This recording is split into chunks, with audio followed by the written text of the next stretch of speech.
Chat, it's your boy ReactWithMaxx, man. We're back with another video, back with another episode of ReactWithMaxx, man. We got Big Op, Chicago, Big Op. This is Chicago hit, man. Let's get into it, man. Make sure y'all like, comment, subscribe, and share the video, man. We here to stay. In Chicago, the streets don't give you the name Big Op unless you've really earned it, unless you really are that guy. From shooting an op just as he was coming out of county jail right in front of all them cops, to then waiting almost a decade to clap another op. Big Op is that menace you don't want to play with. This is one of those stories that might seem like a Guy Ritchie action movie, but make no mistakes, this ain't no make-believe. His real name is Jafari Cummins, and before he got the name Big Op, the streets knew him as No Limit Pharaoh. Big Op was born in Eastside Chicago, a place called Terror Town, and into one of those families where the gangster runs in their blood. His grandpa, uncles, cousins, and of course his old man were all about that life. They were all part of the Black P Stones or associated with the gang. The late 1960s were among the worst of times, and one of the reasons was the gangs. In the 60s, the biggest, baddest gang of all was the Blackstone Rangers. One of its organizers was a skinny kid from Aberdeen, Mississippi, an unlikely-looking leader by the name of Jeff Fort, known from his earliest days on the street as Angel. The men or family members Big Op looks up to were all associated with Black P Stones. So for the young No Limit Pharaoh, how can he be shielded from the shooters and gangs when they already live under the same roof with him? He grew up learning and knowing only one life, the street life. For Pharaoh, there was never a question of if he was a gangster. The only question was, when was he going to pick up that strap and jump off the porch? Pharaoh's dad's real name was Randall Cummins. In the streets, he was known as Boss Blizz, a popular member of the No Limit Muskegon Boys, also known as Nlmb. And before Pharaoh was born, he was already part of a gang war. He just didn't know it yet. Damn, now that's deep. That's deep right there, chat. Now that's some real history right there. I ain't know. Nlmb have always been involved in a long beef with another gang called KTS, also known as Kill to Survive or Cutthroat. Pharaoh's dad, Boss Blizz, was gunned down on the 3rd of June 2011. He was found dead on 6800 block of South Crandon Avenue. Boss Blizz was shot 14 times. Boss Blizz was taken out by Cutthroat's top shooters KTS Rio. Pharaoh was only 7 years old when his father was clipped, but pay attention, that don't mean he ain't gonna do nothing about it, because the streets don't forget. Pharaoh followed his father's footsteps, became a member of No Limit, and grew through the ranks in the coming years. He was a student of Bradshaw Elementary School. He played basketball and football and during his time in school, and was actually quite good with books. But Pharaoh was also always getting suspended for fighting the security guards. And by the time he was just 14, Big Op already caught his first body. Remember, KTS Rio took out Pharaoh's father when he was just 7, and he didn't forget. Losing his pops changed Big Op forever. Came back 7 years later. He ain't come back 7 years later and do that to that boy.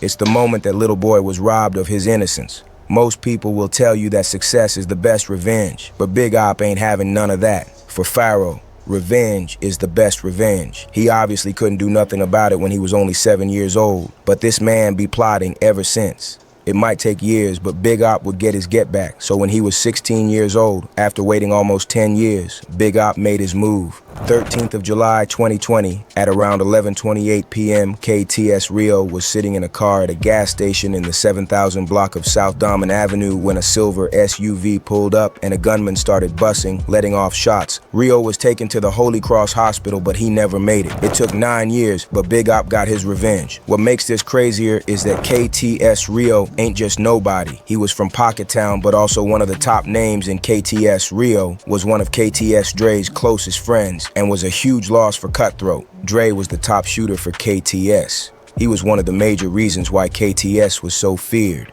During this period, they were dropping bodies and getting so active. Some civilians even claimed that the cops just didn't care anymore when they complained about KTS. Instead, they just started begging for help by posting on Facebook.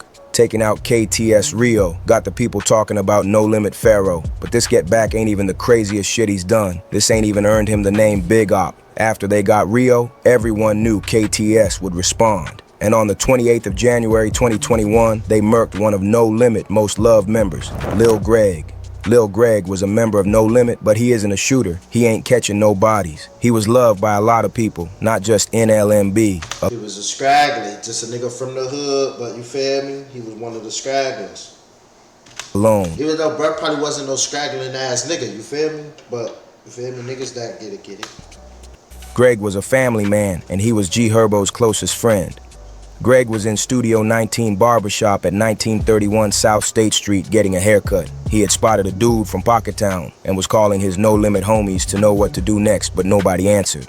The guy he was worried about eventually left the barbershop, so Greg felt relaxed and thought he had nothing else to worry about. But this would be Lil Greg's final seconds, but he just didn't know it yet. G Herbo stated that he had warned Greg about going to the barbershop and told him to get home service instead, but he just didn't listen. I told you I always dictated his life a little bit though, Pops. I'm telling this nigga, and I ain't ever even want to speak on this on the podcast. I'm telling him stop going to that barbershop, stop going in there, don't get your haircut there. You Greg, what you gotta get your haircut there for, gang? Make it under you. This and no disrespect to the barber, but him, if he to make the come cut your hair, I'm telling him this countless times. Don't take Mari there to get their hair. Don't take nobody there. We don't do that, gang. What we gotta sit in the barbershop for? I don't think that Greg felt like somebody would want to hurt him like that. Exactly, because he a pure person. Minutes after the Pocketown dude left the barbershop, somebody pulled up on him, walked into the salon, and shot Greg in the face. Word on the street is that every Nlmb member felt responsible for Greg's death because they abandoned him when he was asking about what to do. G Herbo put out a long post on Instagram mourning Greg's death. Herbo was even crying in the interview when talking about Lil Greg's death. But I'ma still feel like it's my fault because I can't live life. Nothing I do, if I get a Grammy, an Oscar, I'ma think about my little brother, gang. I ain't gonna lie to you, you know what I'm saying? My life can't be complete without him. I ain't gonna lie to you. It don't feel complete. It's never gonna feel complete without him. That's the truth. I ain't gonna never be able to feel complete without him, man. I ain't gonna lie to you. It just don't make sense to me. It don't add up. And I've been through a lot, way too much. It still ain't making sense to me. Why he not here? In the streets, if the ops can't get you, they just happy to get someone close to you and watch you cry. For KTS members, this was a huge win. KTS was trolling non-stop after they took out Lil Greg. KTS Lil Don even put out a post calling the biggest score of the year. No Limit went on a crazy run after Greg died. Word on the street is that Big Op allegedly even took out another dude called Tunchy for trolling Lil Greg's death. Big Op then started trolling and let everyone know he was sliding for Lil Greg. However, there was still someone else, another op that Big Op and Nlmb wanted most. KTS members started a No Lacking vlog series where they would show themselves hanging out in No Limit territory looking to smoke their ops. This time, they walked into a McDonald's restaurant where they would see a bunch of Nlmb members. One of them was No Limit Cairo. Y'all ain't gotta go nowhere. We finna get some McDonald's before we ain't on there with y'all. Y'all good? These no limbs, man. These are no limbs. Damn, why you back there? He don't work here. Where you going? He don't work here. Go back there. He don't work there. We ain't no sit with y'all, but y'all good, shorty. Shorty, y'all good. We finna get some McDonald's. Right now. Rock, shorty. Rock. Say it. Hey. Ain't no unzipping or nothing. Say for rock. Shorty, say it. Don't be scared, little fuck. Don't be scared, little fuck. Oh. Damn, he like he just broke your jaw, little. What you came out turned up? KTS Dre started pressing Cairo. I ain't gonna lie, that video, this a classic ass video because Cairo was scared as hell. I ain't gonna lie. Lo and behold, them niggas created a monster right here though. Cairo forcing him to say F Rock. Rock was a fallen Nlmb soldier and a friend of Cairo. This would be one of the most popular moments in this gang war. Cairo refused to say F Rock, but Dre still broke his jaw. What up, Lil G? What's up, little girl? I see that they just sent me that page. What you wanna do? Sneak this on me. Who sneaked this? That you in that video, Goofy. Man, I don't even think about that. Set on the I'm live. talking about that. It don't matter that what free band cash. Look, no matter what I say. Why you always gotta talk over? You know we used to talk on the phone all the time. I ain't gonna lie, free Cairo, bro. Instagram ain't been the same since Cairo left though, chat. I ain't even gonna lie, free Cairo, dog. No, but look, you just said on live. That's what the fans on here for. You ain't gotta do all that. Go ahead. Let's talk like Rick. Let's talk like Rick. Don't do it. Look, I'm only staying over here for like 3 minutes. Then Man, after this, I don't give a fuck. listen. What you want to talk to you? Cairo ended up doing several Instagram live sessions together after this, and you wouldn't think these two weren't plotting on how to end each other's life. After some time, No Limit Cairo and Big Op ended up becoming quite close. Cairo ended up being one of those that took Big Op under his wing. Big Op might look like he's 35 years old, but he's actually only 22 and Cairo is actually 8 years older. Big Op even refers to him as his big homie. So on the 10th of July 2021, Big Op and Cairo had their biggest score yet. This remains one of the craziest shootings, not just in Chicago, but one of the wildest gang shootings ever. On this day, they were all in, ready to risk it all and do all it takes just to get this one dude, KTS Dre.